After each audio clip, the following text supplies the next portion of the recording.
की जय श्रील प्रभुपाद की जय। ओम अज्ञानतिमिरान्धस्य ज्ञानाञ्जनशलाकया चक्षुरुन्मिलितं येन तस्मै श्रीगुरुवे नमः।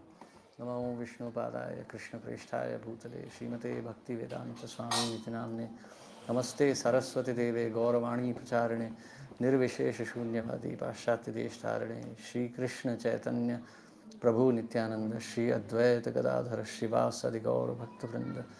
हरे कृष्ण कृष्ण कृष्ण हरे हरे, हरे Ram Ram Ram Hare Hare, Hare Krishna.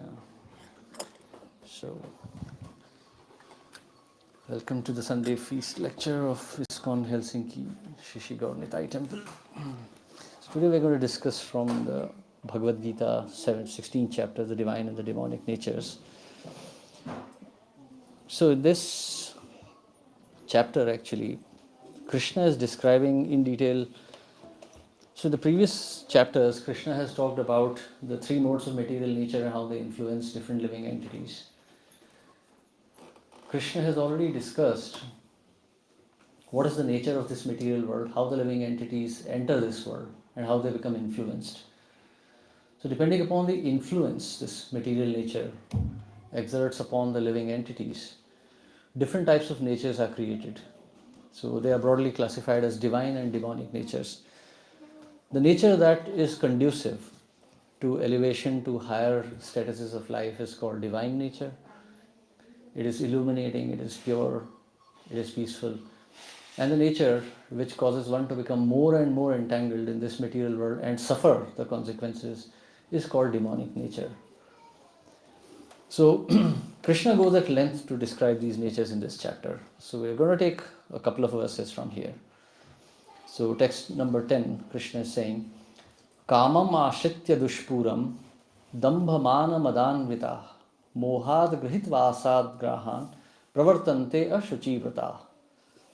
The demoniac, taking shelter of insatiable lust, pride and false prestige, and being thus illusioned, are always sworn to unclean work, attracted by the impermanent. Purport. The demoniac mentality is described here. The demon's lust is never satiated. They go on increasing their insatiable desires for material enjoyment. Although they are always full of anxieties on account of accepting non-permanent things, they still continue to engage in such activities out of illusion. They have no knowledge and cannot tell that they are heading the wrong way. Accepting non-permanent things, such demoniac people create their own god, create their own hymns and chant accordingly. The result is that they become more and more attracted to two things: sex enjoyment and accumulation of material wealth. The word ashuchi vrata, unclean vow, is very demoniac people are only attracted by wine, women, gambling and meat eating. Those are their ashuchi, unclean habits. Induced by pride and false prestige, they create some principles of religion which are not approved by the Vedic injunction. Although such demoniac people are most abominable in the world, still, by artificial means, the world creates a false honor for them. Although they are guiding towards hell, they consider themselves very much advanced. So, here we see in the Bhagavad Gita divine and demoniac. Now, what do we understand by divine? We can understand, at least we all understand what is divine nature, but what is demoniac? That needs a little bit of analysis. More than analysis, it needs a little bit more of introspection actually. When we use the word demoniac and we see the description of demoniac here, we probably think that it's someone who's very cruel, merciless, who's very dangerous looking, especially we see the photographs of demons in books. No, if you, like Srila Prabhupada says, if you read between the lines, if you study scrutinizingly, you'll understand that most of us, in fact 99.99% of us, are all demons only. Because we do not know what is to be done and what is not to be done. The whole social system works that way. It's very hard to think, it's very hard to understand that way. But if you see, the laws of life are given in the Vedas and they're very simply put. But we do not follow those. Either we don't follow those because we do not know, Or we know, but we think it's convenient. Who'll get up early in the morning? Who wants to take a bath and chant? These are not some unusual things. These are meant for human life. In the fifth canto of Srimad Bhagavatam, Srila Rishabdev is speaking to his sons. He says, "My dear sons, this human form of life is not meant for enjoyment, even to lower animals like dogs.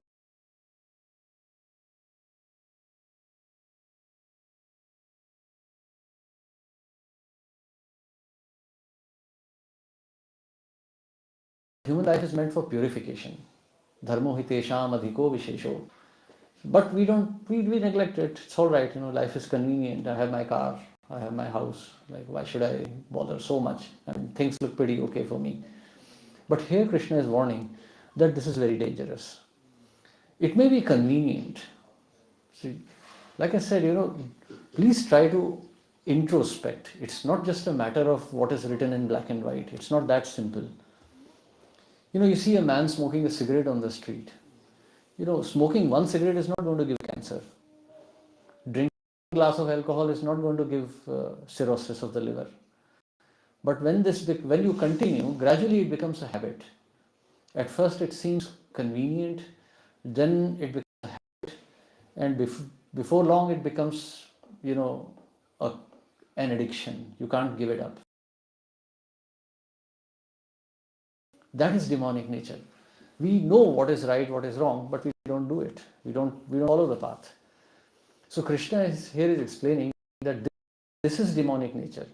Knowing what is right and still not doing it, or willfully staying in ignorance. Because of that, what happens is, life seems convenient, but gradually it sinks to a hellish condition. As we see here, further Krishna continues to explain.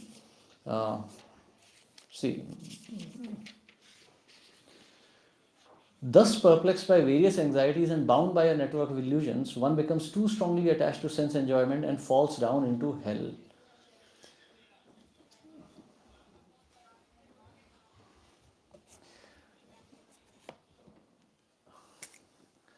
See, thus one becomes addicted to all kinds of activities.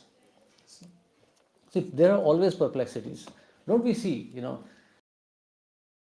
system, so much of hard work, 10th grade, 12th grade, then we have the undergraduate studies, graduate studies, and then after that there is so much of struggle for jobs.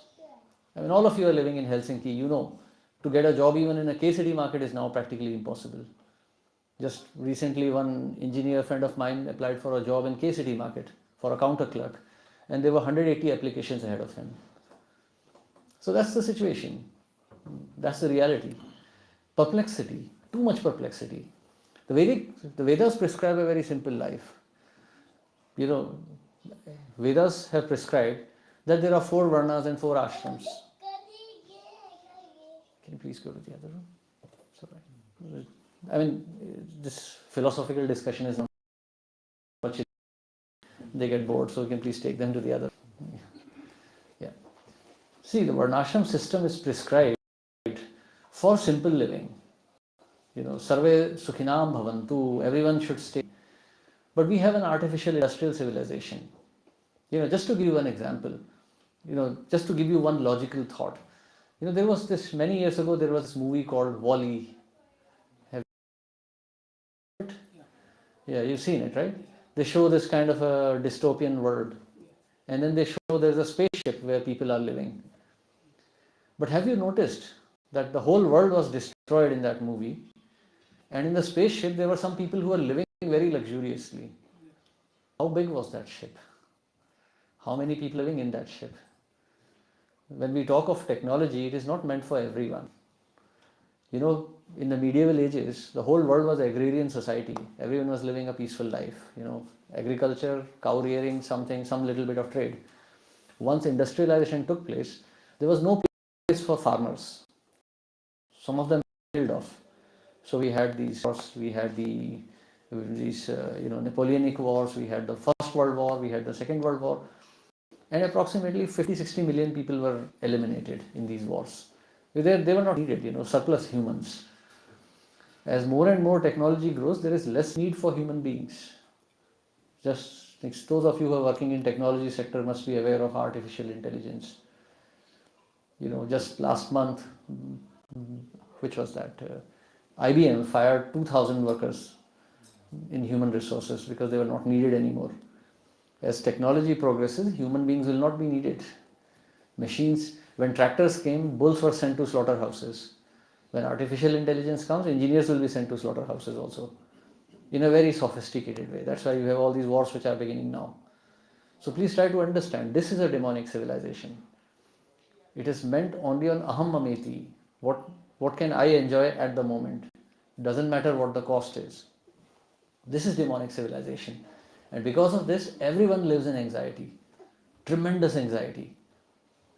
Just to give you a little bit of taste of that anxiety, just 3 days ago there was a news in Helsinki Times that Russian troops are now building up along the Finland border. So what is going on in Ukraine or something could happen here also. Middle East, there are people like us who are dying there. I'm not saying that this is good or that is bad or this is bad or that is good. No, it's just the reality of the material world. Great wars are starting everywhere. Big wars are starting. And people like us are going to die. This is the nature of material world when it is under the control of demonic beings. So this is the nature, demonic nature. Engaged, attracted to the impermanent, they are always engaged in activities which cause perplexity. So here, also Srila Prabhupada is explaining, following such conclusions, the demoniac who are lost to themselves and who have no intelligence engage in unbeneficial, horrible works meant to destroy the world. The demoniac are engaged in activities that will lead the world to destruction. At any moment, war may take place, and these atomic weapons may create havoc. So, if you're reading the news, you are seeing this. So here Prabhupada is writing, animal killing is very prominent amongst demoniac people. Such people are considered the enemies of the world because ultimately they will invent or create something which will bring destruction to all. Indirectly, this verse anticipates the invention of nuclear weapons, of which the whole world is today very proud. So we can see, just yesterday there was this news of something happening in the Middle East. So that is exactly, it's not something which is very far away from us. We should not think that, oh, it's okay, nothing will happen, I am okay. No, everybody who is getting killed right now was thinking that he was okay at some point. Everyone. I was following social media, and just last month I was reading this news that a lot of people from Israel were posting that it's okay, we are safe, we are completely under protection, nothing will happen to us. And then the last month the same people were saying, oh, there is great danger, everything is destroyed. You see, this is material nature. No one has control over it. We may talk of big scientists, big politicians and military leaders, but no one really has any control. Any moment things can spiral out of hand and massive destruction would come. We have seen the history. Hitler, Stalin, Churchill, big men. They all thought that they were in control. And eventually all were destroyed. What to speak of these? These are very small creatures. In the history of the Vedas, we have Hiranyaksha and Hiranyakashipu, the sons of Kashyap and Kashyap and Diti. They were not some small demons. Hiranyaksha and Hiranyakashipu, they were not like someone like us, not someone like, say, Trump or Putin or someone. No, they were at the level of universe. Hiranyaksha was so big that he had thrown the earth into the ocean. Earth, the whole planet he had thrown. He was so big. And when the Lord appeared in front of him, he even hit the Lord. He hit the Lord with his mace. Of course, that was Lord was playing that role, so he pretended to be hit, and all the demigods were scared. That, oh Lord, please do not play anymore with this demon, destroy him immediately. Because he hit Lord with his mace, and the Lord stumbled. And all the demigods, including Brahmaji, became very much scared. That was the size of Hiranyaksha. His brother, Hiranyakashipu, was even more angry because the Lord had killed his brother. So he performed such hard austerity that his whole body was destroyed. Only his mind remained. And then the whole universe started heating up. The whole universe was going to burn because of the austerity that he was performing. And these were destroyed in a moment. Hiranyaksha, one hit from the Lord and Hiranyaksha was killed. And Hiranyakashipu, he was just torn apart like a little rag doll. That is the power of nature. So see, big demons have been destroyed. These are very small, and we are even smaller. So when we disobey the laws of the Vedas, we are demoniac. So it's very hard to say, we are not consciously trying to be demons. Not that we are trying to disobey the instructions of the Lord consciously, but it happens very unconsciously. So here it is written, for example, if we see this verse here Krishna is saying, um, the demonic person thinks so much wealth. Okay, now this verse, I want you to please think very carefully and see how much of this is applicable to us. How much of it we think also. So much wealth do I have today, and I will gain more according to my schemes. So much is mine now, and it will increase in the future, more and more. He is my enemy, and I have killed him, and my other enemy will also be killed. I am the Lord of everything. I am the enjoyer. I am perfect, powerful, and happy. I am the richest man surrounded by aristocratic relatives. There is nothing so powerful and happy as I am. I shall perform sacrifices. I shall give some charity, and thus I shall rejoice. In this way, such persons are deluded by ignorance. How much of it is applicable to us? This intricate calculations. We are told that this whole of this stock market, cryptocurrencies, all these are scams, and yet we invest. Okay, I'll make much more. I have invested in IBM. Now IBM has grown 10% last year. My wealth has grown 10%.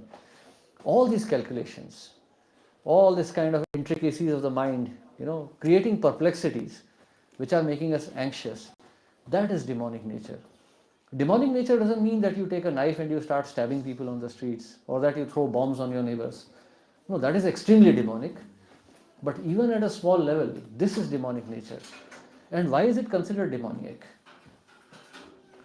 Because human life is meant for simplicity and austerity.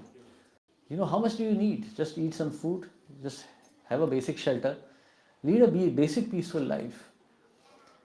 Certainly there are rules for grahasthashram, like the Vedas prescribe that grahasthas are meant to save some wealth. Grahasthas are meant to have some kind of savings for the future. But that doesn't mean that grahasthas become completely engaged in wealth consciousness, day in and day out, investing money here and there, investing into cheating schemes. So this is demoniac. We know, like, so many facilities that we enjoy today are actually very demoniac. So many times, even as devotees, we want to see, okay, let me see what is happening in this part of the world, that part of the world. But what is really going on? The whole society is built around the breaking of 4 regulative principles. Today, even India is 70% non-vegetarian. 70% of Indians are also eating meat now, to some extent or the other. So you can imagine the whole world is now engaged in, ghora karma, in demonic, extremely demonic activity. Every action has a reaction. And when we try to enjoy the facilities of the world like this kind of world, we also become demonic. We also partake that karma. That karma becomes our part also. And then we have to suffer the reactions. Divine nature means surrendering to the Lord. Krishna says, Man manabhav mad bhakto madhyaji mam namaskuru. Always think of me, become my devotee. Every religion of the world says the same thing. You have to chant the holy names of the Lord. That every religion is saying. But who's doing that really? People are fighting in the name of Islam, Judaism, and Christianity and Hinduism everywhere. But who's actually practicing any religion? No one. Does anyone even know what is the objective of religion? No one knows even that much. No, this is my religion. But what is the objective? I have no idea. I just follow this. So that is also demonic. Living in ignorance. Dharmam tu sakshat bhagvat pranitam. What the Lord does, that is religion. But we don't follow that. No one even wants to know who the Lord is. So in this way we can evaluate our own consciousness. When we are too calculative, when we are making too many plans, when we are neglecting service to the Lord, then we are demonic.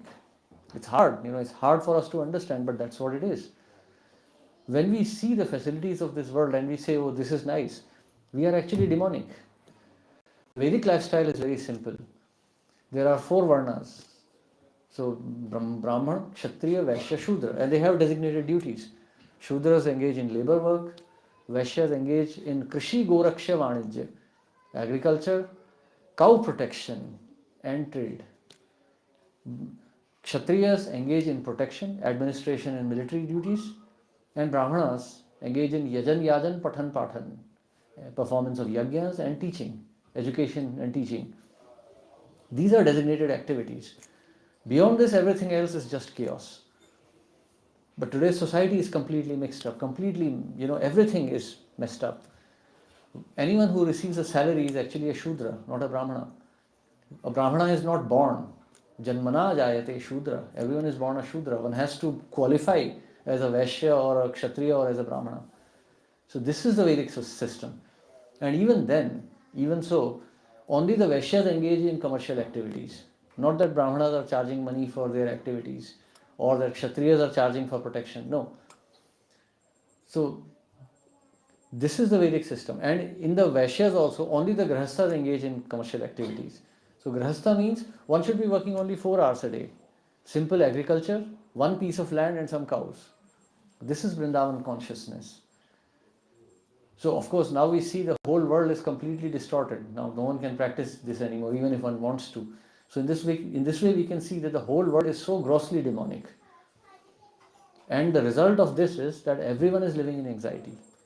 Any moment the jobs could be lost, any moment some health issue could come up, any moment you could lose all your money, any moment someone could throw a bomb on your head. This is demonic society. So when we think of this kind of a social system and we think, oh, this is very nice, or that we should be a part of it, we should become more and more part of it, then we are also demonic. So Srila Bhakti Vinod Thakur, in this context, he says, Jiva Jago Jivo Gaura Chandra Bole, Ta Nidra Jao Maya Pishachi Rakole. Living entity, please awake, please wake up. Why are you sleeping in the lap of this witch called Maya? So a very specific word here is being used here, Pishacha. The translation in English for this word is actually vampire. What does a vampire really do, according to the English lore? It sucks your blood slowly. It's a very cruel and living entity who sucks your blood and eventually your life force and then kills you or leaves you like another vampire, Pishacha. So this is a Vedic term actually. Pishach is actually a Vedic term. So that is Pishachiram Kato Nidra Jao Maya Pishachira Kole. Why are you sleeping in the lap of this witch of Maya? Because material nature is like a witch. It is a Pishacha. Because you feel happy, you feel protected and safe all the time. Like right now when we are sitting here, how many of you feel that you are living in great danger at the moment? No, you're not, you don't feel. Just 300 kilometers south, the Russian troops are piling up. And not just ordinary troops, these are engineering troops. This is Helsinki times. I am just saying whatever is available in public media, not some conspiracy theory. These are facts. Engineering divisions, bridge builders. That means planning to cross rivers and lakes. That means they will be followed by artillery, which will be followed by infantry very shortly. So you can imagine 300 kilometers, just like 4 hours of drive. So that is the danger. Can you believe that? Artillery shells can fly that much very quickly. So you're getting the point. How many of you feel safe in this life? You feel that your life is good. I have my engineering degree in computer science, IIT, Bombay, Delhi, Calcutta, whichever you want. Or how many of you feel that I have a very nice job here, this company, that company, and I'm earning 10,000 euros, 50,000 euros, and I'm so rich. I'm better off than Indians in India or Nepalese in Nepal. How many feel like that? How many feel, oh, I'm lucky, I have won a lottery in life being born in Finland? You see, to that extent, that is the demonic thinking, to think that we are safe in this life. No, material world means danger at any moment. Padam padam yat vipadam. Anyone who studies the Shastras will know this. And anyone who does not study the Shastras, he's demonic. So you see, and this is very subtle, like I said, demonic doesn't mean that tomorrow you will kill your neighbor. But eventually you will think of it. Eventually you will think of it. When the Second World War got over, Germany was in shambles. Everything was destroyed. People kidnapped children and ate them. It did happen in Italy and Germany. You can read history books. Because the circumstances were like that. You see, this degree of selfishness, aham mameti, I and mine. What is this I and mine? So, pumsham astriya mithili bhavametam tayo mitham hridaya granthemahu. Ato grah kshetra sutapta vittayar janasya mohoyam ahamameti. The very basis of this material world is the attraction between male and female. And this attraction between male and female is not just some ordinary attraction. It's not like you are attracted to some Mercedes Benz or some motorcycle. No, this attraction is very strong. Tayor mitho hridaya granthemahu. It's a very strong knot in the heart. And what is the consequence? Ato graha kshetra suta apta vittayar. Graha kshetra, home, land, children, family, society. Aham janasya moha yam aham mameti. I and mine. What is happening today? Iran versus Israel. Israel is my nation. God promised land to me. Ma Russia, Perusoma alignment. What is all this? My land. Aham mameti. Mama iti. I and mine. What is mine? Do you think Finland belongs to you, or India, or Bangladesh, or Nepal belongs to you? No, nothing. Stop paying taxes and tomorrow your government will throw you. You see, this is the illusion. This illusion increases further and further. There are movies made on this. Tunta Maton Sotilas, Border, Kargil movie, God knows what war movies, All the Brothers Were Valiant. All these movies are made. This is the illusion. And this is demonic. Because Jivera Sarup Hoy Krishnera Nityadas, the living entity is eternal part and parcel of Krishna. Mamayava Ansha Jiva Loke Jiva Bhut Sanatana.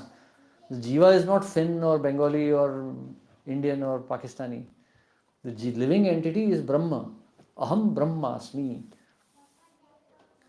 But when we engage in these activities, our consciousness becomes completely covered over by Maya. And this covering of Maya leads to further and further illusion of I and mine.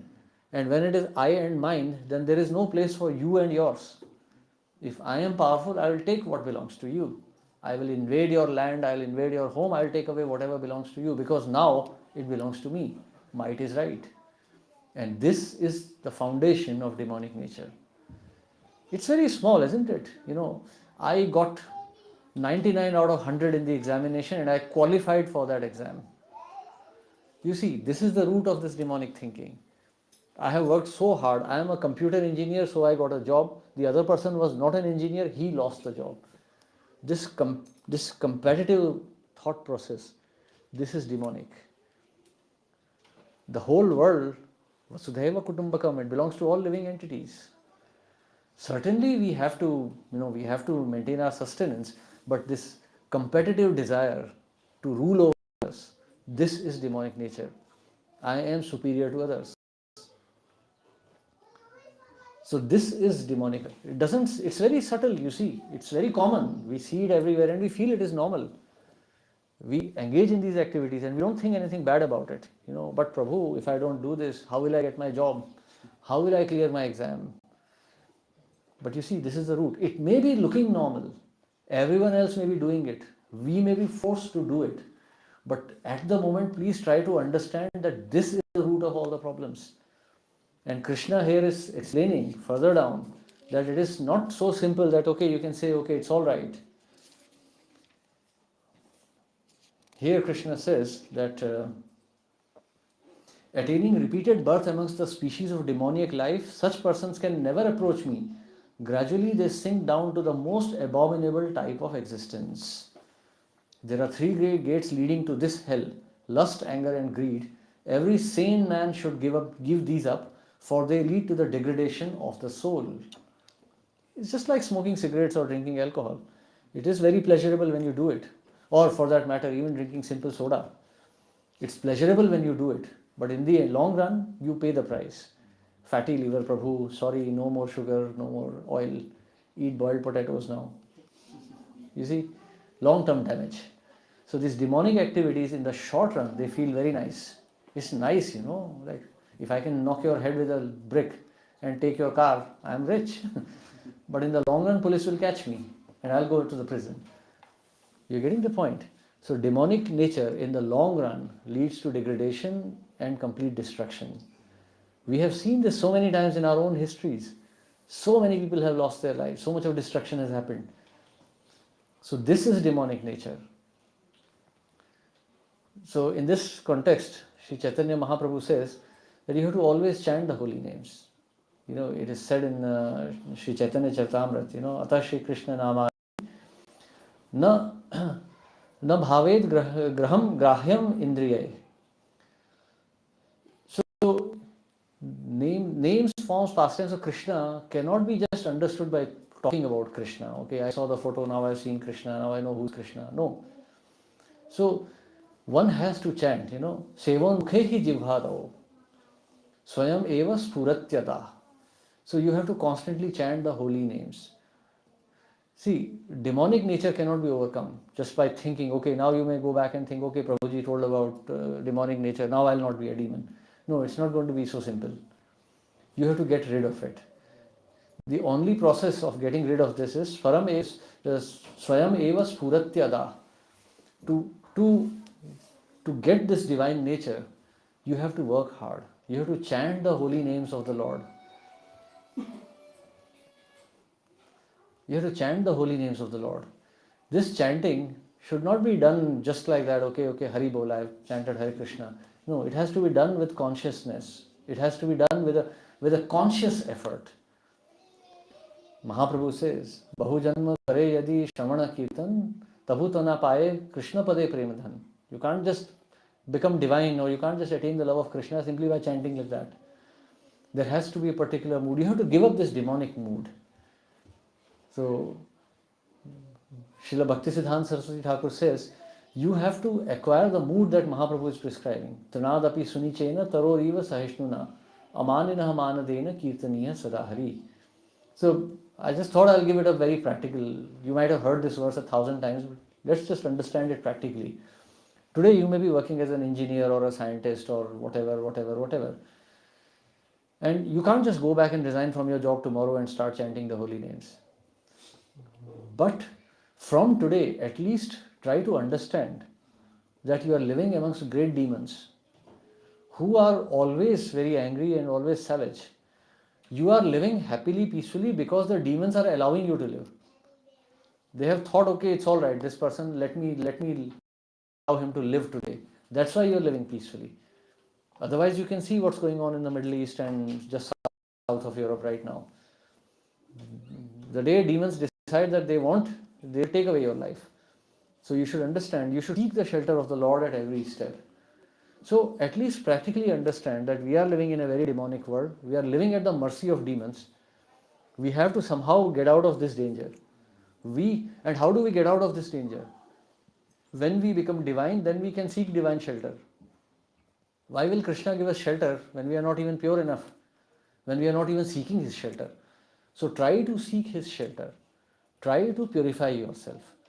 Tranadapi sunichena taror eva sahishnuna. Humbler than a blade of grass, more tolerant than a tree. No, that doesn't mean that tomorrow you just resign from your job and start chanting. What it means is be satisfied with what you have. Don't be over competitive. Of course, Krishna is explaining in the 3rd chapter of Gita that you have to work even for a living. Even for sustenance, you have to bake your own bread. But don't be overly competitive. Don't make too much plans. Okay, now I'll do this, I'll become so much more, then I have to do more. No. Yadrat chachopapannam. Whatever comes to you of its own, see, you have acquired, by the will of providence, you have acquired certain qualifications, certain level of education, certain wealth you have, prarabdha. Just be satisfied with that. Do your duty diligently. But don't do atyahar. Don't excessively hard at the cost of your spiritual life. That is the meaning of humility. More tolerant. Yeah, be tolerant. We see so many times even devotees become agitated. Cursing, abusing, this is not good, that is not good, so and so is like that. No, tolerant. Material nature is a manifestation of our own karmas. In physics, if you have studied, to every action there's an equal and opposite reaction. What we are enjoying or what we are suffering is a consequence of our own actions only. Think of it. There are so many serial murderers out there right now, so many criminals out there, bombs are falling, but only some people are dying, not everyone. When the karma is manifest, then the reaction will also come. So it is going to happen. It's not that there are right now so many people, like people are getting killed in Helsinki also. But when we are walking on the street, no one comes, because that is not our karma at that moment. When the karma is fully, when the karma is fructified, the reaction will immediately manifest at that time. You may get a nice offer, or you may get a pink slip, or you could get anything. You could just get fired tomorrow. Okay, sorry sir, we are closing down the company, now it's over. You may protest, oh no, I have a master, I am a PhD in computer science. It's all right, your karma is finished, now you have to go. So you see, so tolerant, just tolerate it. Tam stitikshasva bharata yamhina vyavathyante te purusham purushashabha sam dukham sukham so amritatvaya kalpati. Krishna is saying that one who learns to tolerate the happiness and distress of this world is alone eligible for liberation. But why are we suffering here? Krishna has explained that also. In fact, that's the very first instruction of Bhagavad Gita. Matra sparshastu kaunteya shitoshna sukhdukada agama payino nitya stam stikshasva bharata. You are living in the material world, you have to suffer. That's it. There will be some happiness, there will be suffering. There will be heat, there will be cold. Now it's so warm outside. And maybe 6 months it will be minus 20, freezing, horrible. But that's material nature. That's material nature. So heat and cold, happiness and distress. Sometimes within the same family, a child is born, everyone is celebrating, you will have yajna in the temple. And then the next day someone dies, father is dead, and then everyone is crying. So you have to tolerate. Tolerate both. Actually, tolerating misery is easier. Because, what can we do? Father is dead, you can't do anything, you can't bring him back. No, but tolerating happiness is in our hands. But that's the most difficult part. We forget to tolerate our happiness. And then we think we are the kings of the world. That is demonic. Understand, tolerate. Happiness and distress are a part of this life. That is Taur Eva Sahishnuna. Learn to tolerate happiness and distress, but not just like that. Don't just sit like a Buddhist and don't have nothing, like zero in your life. No. Objective. Man mana bhava mad bhakto madhyaji mam namaskuru. Always think of me, become my devotee, worship me and offer your obeisances to me. Mame vaishasi satyam te pratijane. You will come to me, I promise you. Priyosi me, because you are very dear to me. So it's not that we are tolerating happiness and distress and then just, okay, now I'm living in a zero. No, we think of Krishna. The so-called happiness and distress of this world distracts us. Imagine you are studying for your examination. You have some big examination tomorrow and there is some wedding going on or there is some war going on and you are paying attention to the news. What will happen to you? When the examination paper, you will fail because you didn't study the subject matter. The examination of life is the time of death. When death comes, this exam will be there. Whatever consciousness cultivated will be tested at that time. If you are divine, you will go back to Godhead. If you are demonic, you will be thrown into the lower species where there will be more suffering. So under all circumstances, please try to cultivate this divine nature. Tolerate this material world as it is, happiness, distress, whatever. But engage in chanting of the holy names as we have discussed. Always engage in the, Sevon mukhehi jivhadao.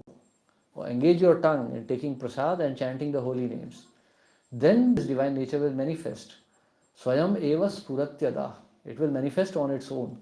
You won't have to put extraneous effort.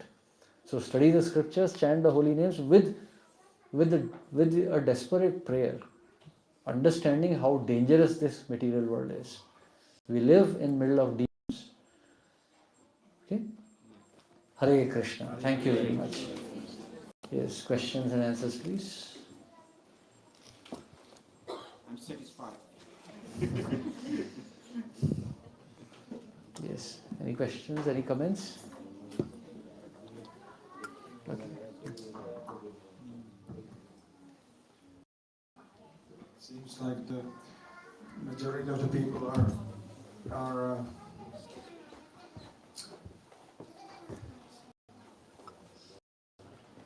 like innocent in that sense that whoever's in power, whoever is strong, they will follow. So that people who are, if there's demons in charge, they will follow demons. And if there is devotees in charge, then they are following devotees. So we need devotees to take up the leadership in the world. We need some powerful kings to establish Raja Dharma in the whole world.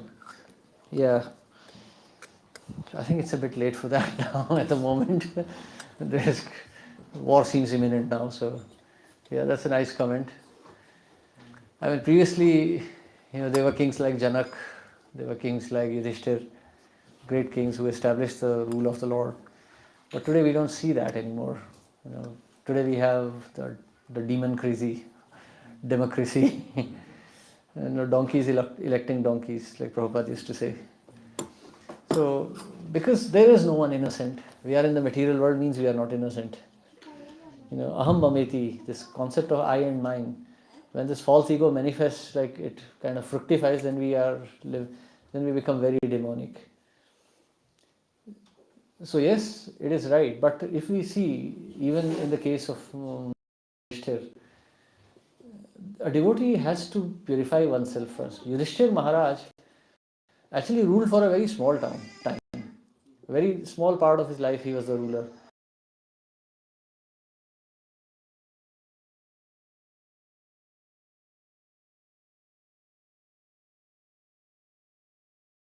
Performing austerities. Like in the scriptures, that the qualification for being an acharya is that one should not want to be an acharya. So I think the qualification for being a king is also the same, that he should not desire to be the king. Because the desire to be the king is also a demonic desire, to be superior to others. In the previous ages, the kings were called Raja Rishis. They were great kings who performed the role of a king as an austerity. The best example of this is Maharaj Priyavrat.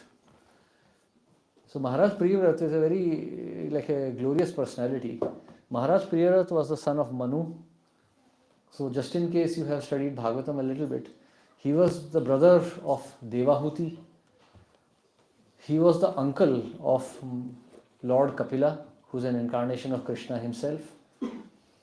He was also an uncle to Dhruv Maharaj. This was Maharaj Priyavrat. And he was so exalted that after birth, Maharaj Priyavrat, he was to be the king of the whole world. But he didn't want any of it. He wanted to be a sannyasi. In fact, he just left this world and went away. His younger brother, what was the name of Dhruv Maharaj's father? Uttanpad. Yeah, his younger brother Uttanpad was the king. Now, Uttanpad was not a very exalted king. Uttanpad had a weakness. He was very much attracted to women. So, Uttanpad was the ruler.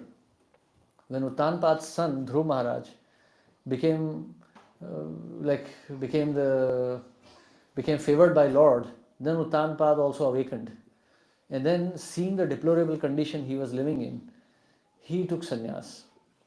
And after him, Dhruv Maharaj ruled this world. And when Dhruv Maharaj also left this world, so this event takes place at a very long time in history, because Maharaj Dhruv ruled for 32,000 years. So after Dhruv Maharaj left this world, there were no kings. So at that time, Priyavrat Maharaj was called back to rule this world. So Maharaj Priyavrat was called from sannyas, and he had to be convinced to come back. Maharaj Priyavrat was not at all inclined to come back and be the king.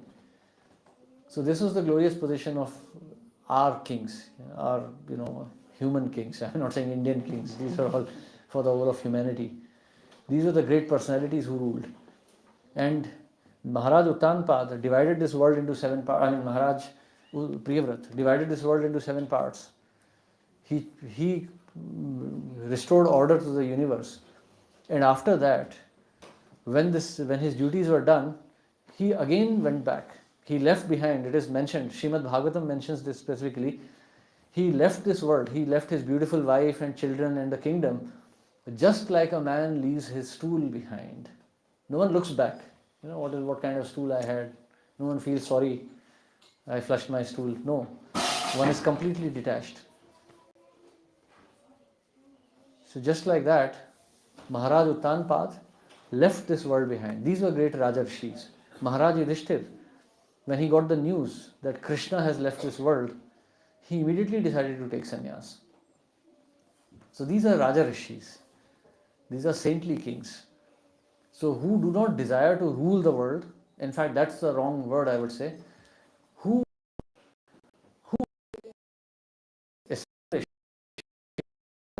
establish Varnashram Dharma. They act on behalf of the Supreme Lord. That's why they are considered as good as God. So unless you have such consciousness, one is not fit to be a king. One who thinks that he's superior to his fellow human beings, he's not a king really. He's a demon. And a king is not just a king. King is just a king of human beings. The king is the ruler of all the living entities. His job is to protect all the living entities within the kingdom. Plants, trees, insects, animals, everything. Not just the human beings. Today's kings are maybe the best of the prime ministers and presidents are for the human beings. They slaughter animals. They destroy forests. They destroy the environment for the welfare of human beings. So that is not a king. So Rajarshi are needed to establish this kind of a situation. This is according to the Vedas. Otherwise, the population will also become demonic. Yat yat acharati sheshta tad evetaro jana. Krishna. Any other questions, comments? Yeah. This comment that Prabhupada was also saying that king is not a leader, he is servant. Servant to his and this. On behalf of the Supreme Lord. Yes. The job of a king is to establish the rule of Dharma. That is the rule of Krishna. Not like some indeterminate term, but rule of Krishna. Right? Okay, so thank you very much. Hare Krishna.